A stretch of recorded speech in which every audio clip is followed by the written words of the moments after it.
아니, 전 도무지 이해할 수가 없습니다. 유럽 최고의 리그 분데스리가에서 주전으로 뛰고 있는 옌스 카스트로프 선수가 왜 대표팀에서는 이렇게까지 비상식적인 주전 경쟁에 내몰려야 하는 겁니까? 대체 왜?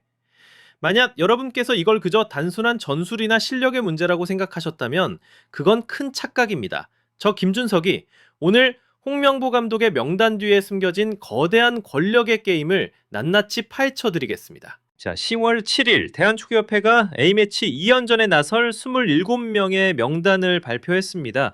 손흥민, 김민재, 이강인, 핵심 자원들은 당연히 이름을 올렸죠. 하지만 전문가들의 고개를 갸웃하게 만든 두 가지 포인트가 있었습니다.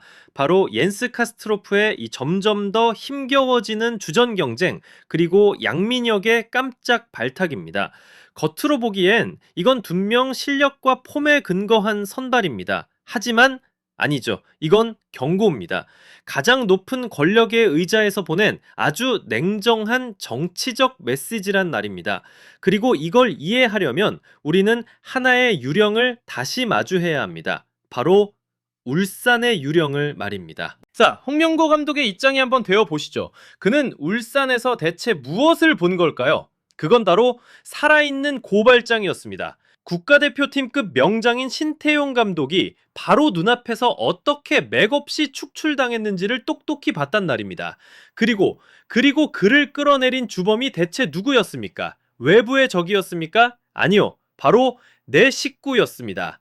한때 그가 애지중지 직접 키워냈던 바로 그 홍명보의 아이들, 김영권, 이청용 같은 선수들이 그 중심에 있었습니다. 정말 권력의 대가인 홍명보 감독은 그 순간 뼛속까지 깨달았을 겁니다. 아, 내가 키운 아이들이 이제는 통제 불가능한 거대한 세력이 되었구나. 이 세력은 언젠가 스승인 나 자신마저 물어뜯을 수 있는 괴물이 될 수 있다는 것을요. 이제 선수들의 충성심은 더 이상 무조건적이지 않습니다. 그 자리는 아주 차갑고 계산적인 파벌의 권력이 대신 차지해버렸습니다. 여러분, 이 울산 사태는요, 절대로 신타용 감독 개인의 문제가 아닙니다. 홍명보 감독에게 있어 그것은 자신이 평생 믿고 구축했던 구시대적인 대부 리더십에 대한 사망 선고였습니다. 조종이 울린 겁니다. 그는 진화해야만 했습니다. 살아남기 위해서 말입니다. 그리고 바로 이 대표팀 명단이 그의 새로운 전략입니다. 신태용 감독의 피로 쓰여진 아주 냉혹한 전략서란 말입니다. 자, 그가 판 위에 올려놓은 두 개의 결정적인 말, 그의 새로운 제국을 떠받칠 두 개의 기둥을 한번 보시죠. 첫 번째 말, 바로 옌스 카스트로프, 필요악과도 같은 도전자입니다. 아니, 대체 왜 분데스리가 주전 선수를 이렇게까지 혹독하게 다루는 겁니까? 그 이유는 간단합니다. 카스트로프는 단순히 주전 경쟁자가 아니기 때문입니다. 그는 살아 움직이는 아주 효과적인 정치적인 도구이자 나태해진 고참들을 향한 서슬퍼런 채찍입니다. 카스트로프처럼 유럽 빅리그에서 검증된 실력자조차 대표팀에서는 이렇게나 처절하게 발버둥 쳐야 한다는 것을 만천하에 보여줌으로써 홍명보 감독은 울산 타버를 향해, 그리고 대표팀의 모든 고인물들을 향해 아주 싸늘하고도 명확한 메시지를 던지고 있는 겁니다. 어설픈 착각 따위는 집어치워라. 당신들이 지금 누리고 있는 그 국가대표라는 영광은 결코 신성 둘가침의 성역이 아니다.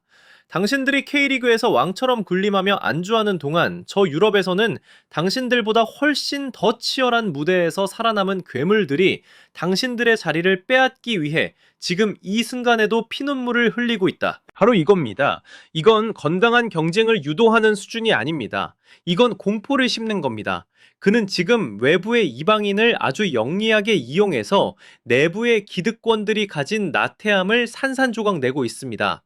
홍 감독은 똑똑히 봤습니다. 선수들이 너무 편안해졌을 때, 자기 자리가 당연하다고 느꼈을 때 그들이 어떻게 감독을 갈아치우는 괴물이 되는지를 울산에서 똑똑히 봤습니다. 그래서 그는 이 대표팀의 진짜 주인이 누구인지, 누가 그 권력을 하사하는지를 그들의 뼛속까지 다시 한번 새겨넣고 있는 겁니다. 그리고 두 번째 말, 바로 양민혁, 새롭게 태어난 충신입니다. 정말이지 왜 하필 그였을까요? K리그를 뒤흔들었던 천재 유망주가 토트넘이라는 거대한 벽 앞에서 좌절하고 퀸즈파크 레인저스와 포츠머스 같은 2부 리그 팀으로 임대를 전전하며 축구 팬들의 기억 속에서 거의 잊혀질 뻔했던 이 어린 선수를 말입니다. 왜냐고요? 양민혁이야말로 지금 이 시점에서 홍명보 감독이 쓸 수 있는 가장 완벽한 정치적인 카드이기 때문입니다. 생각해 보십시오. 그에게는 자신을 따르는 타벌도 보이지 않는 권력 기반도 없습니다. 그의 충성심은 오로지 자신을 이 절망의 늪에서 벼랑 끝에서 건져 올려준 단 한 사람, 바로 홍명보 감독에게로만 향할 수밖에 없습니다. 카스트로프가 서늘한 채찍이었다면 양민혁은 달콤한 당근입니다. 이것이 바로 홍명보식 통치술의 핵심입니다. 그는 지금 양민혁을 발탁함으로써 동시에 여러 마리의 토끼를 잡고 있는 겁니다. 첫째, 실력만 있다면 누구에게나 기회를 준다는 공정한 감독의 이미지를 대중에게 각인시키고, 둘째, 그리고 이게 훨씬 더 중요합니다. 그는 지금 새로운 세력을 오직 자신에게만 절대적으로 충성하는 새로운 친위대를 구축해서 한때 자신이 만들었던 홍명보의 아이들이라는 구세력을 견제하고 있는 겁니다. 울산 타벌의 충성심이 기존의 권력과 명성에 기댄 조건부 충성이라면 양민혁의 충성심은 자신의 부활을 이끈 감독에 대한 무조건적인 충성일 수밖에 없으니까요. 홍명보 감독은 지금 양민혁이라는 씨앗을 심어 미래에 자신의 제국을 지탱해줄 새로운 숲을 가꾸기 시작한 겁니다. 바로 이 지점에서 홍명보식 통치술의 가장 정교하고도 가장 무서운 아이러니가 드러납니다. 여러분, 잘 들으셔야 합니다. 홍명보 감독은 자신의 파벌을 해체하려는 게 절대 아닙니다. 아니요, 그는 지금 그들을 길들이고 있는 겁니다. 그는 자신이 직접 낳고 기른 그 괴물이, 즉 홍명보의 아이들이라는 그 강력한 파벌이 어떻게 자신의 옛 동료였던 신태용 감독을 집어삼키고 왕좌에서 끌어내리는지를 바로 옆에서 똑똑히 지켜봤습니다. 그리고 생각했겠죠. 아, 저 괴물은 언젠가 나에게도 칼을 겨눌 수 있겠구나. 그래서 그는 이제 바로 그 또 다른 쿠데타가 일어날지도 모른다는 공포심 그 자체를 아주 강력한 족쇄로 사용하고 있는 겁니다. 마치 제 아무리 날고 기는 손오공이라도 부처님 손바닥 안을 벗어날 수 없다는 것을 똑똑히 보여주듯이 말입니다. 그는 지금 대표팀의 고참 선수들, 바로 그 손오공들의 머리 위에 눈에 보이지 않는 긴고와, 즉 금태를 단단히 씌우고 있는 겁니다. 카스트로프라는 외부의 자극, 양민혁이라는 새로운 충신, 이 모든 것은 결국 이 고참들을 길들이기 위한 아주 잘 짜여진 각본의 일부였던 겁니다. 너희들이 없어도 이 팀은 얼마든지 돌아간다. 너희들의 자리는 영원하지 않다. 그러니 오만방자하게 굴지 마라. 내 손짓 하나에 너희들의 모든 것은 사라질 수 있다. 바로 이 메시지를 그들의 뇌리에 아주 깊숙이 박아넣고 있는 겁니다. 결국 홍명보 감독이 그들에게 원하는 것은 눈물 젖은 절대적인 충성심이 아닙니다. 글쎄요, 그는 더 이상 그런 순진한 감정을 믿지 않을 겁니다. 그는 그들이 자신을 두려워하기만 하면 되는 겁니다. 존경이 아니라 바로 공포. 그것이 바로 홍명보가 자신의 제국을 통치하는 새로운 방식입니다. 자, 그렇다면 이 문제의 본질은 대체 무엇이겠습니까? 이건 전술의 문제가 아닙니다. 선수의 폼 문제도 아닙니다. 이 모든 것을 관통하는 단 하나의 핵심은 바로 권력입니다. 이 명단은 결코 홍명보의 아이들이라는 시나리오에 대한 부정이 아닙니다. 오히려 그 시나리오의 다음 장, 훨씬 더 잔혹하고 훨씬 더 무서운 진화입니다. 이것은 대부가 자신의 동료가 흘린 피로 쓰여진 교훈을 얼마나 처절하게 학습했는지를 보여주는 명백한 증거입니다. 홍명보 감독은 그저 신태용 감독의 전철을 밟지 않으려는 게 아닙니다.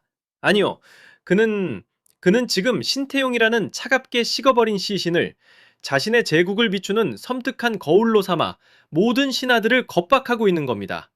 이제 더 이상 자식들을 그저 품기만 하던 온화한 스승은 없습니다. 그 자리엔 냉혹한 군주가, 노련한 정치인이 서 있을 뿐입니다. 그는 알고 있습니다.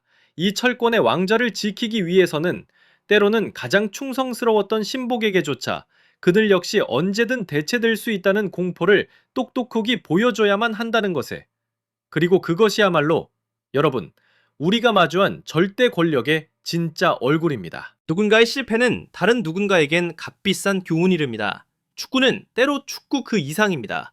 저는 이 냉혹함이 비록 잔인할지라도 반드시 필요하다고 믿습니다. 왜냐하면 우리는 대한민국 축구를 사랑하니까요. 지금까지 저 김준석의 관점이었습니다. 여러분은 어떻게 생각하십니까? 이것이 과연 축구일까요? 아니면 잔인한 정치 게임일까요? 여러분의 의견을 댓글로 남겨주십시오. 그리고 가장 뜨거운 분석을 놓치지 않으시려면 좋아요와 구독 잊지 마십시오. 다시 뵙겠습니다.